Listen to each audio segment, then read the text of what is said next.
Remember when Facebook became Meta? Mark Zuckerberg promised a virtual world where we could work, play, and even hang out with friends as avatars. It sounded like something straight out of Ready Player One, minus the dystopian vibes, hopefully. Investors poured billions into metaverse startups, hoping to cash in on the next big thing. We saw virtual real estate selling for millions, digital fashion shows, and even virtual concerts with famous artists. Everyone was trying to get in on the action. It felt like the future was just around the corner. People were buzzing about endless possibilities, from immersive education to remote surgery. It was the wild west of tech, full of excitement and potential. Little did we know, the metaverse had some serious hurdles to overcome. First up, the tech just wasn't quite there yet. Remember those clunky VR headsets? Yeah, not exactly comfortable for hours of use. And for some users, it even caused motion sickness. Then there's the issue of internet speed. The metaverse needs lightning-fast internet to handle all those virtual worlds.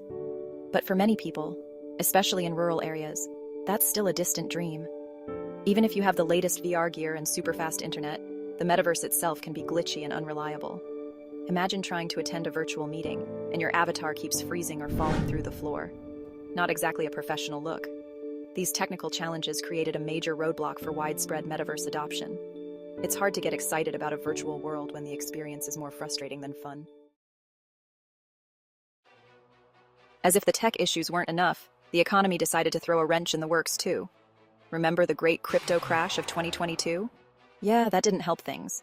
Many metaverse projects relied on crypto and NFTs for their economies. When the crypto market tanked, it took a lot of the metaverse hype with it. And then there's Meta itself. Remember how gung-ho Mark Zuckerberg was about the metaverse? Well, after pouring billions into the project, even Meta started to pump the brakes. The company shifted its focus back to its core business, the one that actually makes money, and laid off thousands of employees, including those working on the metaverse.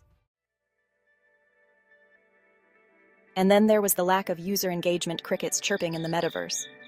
But even if the tech was perfect and the economy was booming, there's still one major hurdle the metaverse faces: us. It turns out that building a compelling virtual world is only half the battle. The other half is convincing people to actually spend time in it. And let's be honest, why would we? We already have social media, video games, and video calls for connecting with people online.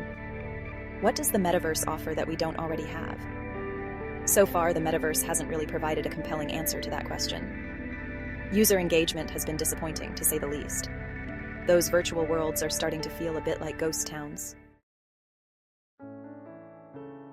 So is there any glimmer of hope for the future development of the metaverse? Is the metaverse dead? Not quite. It's going through a reality check. The initial hype was overblown, but it's not a complete failure. There are still pockets of innovation.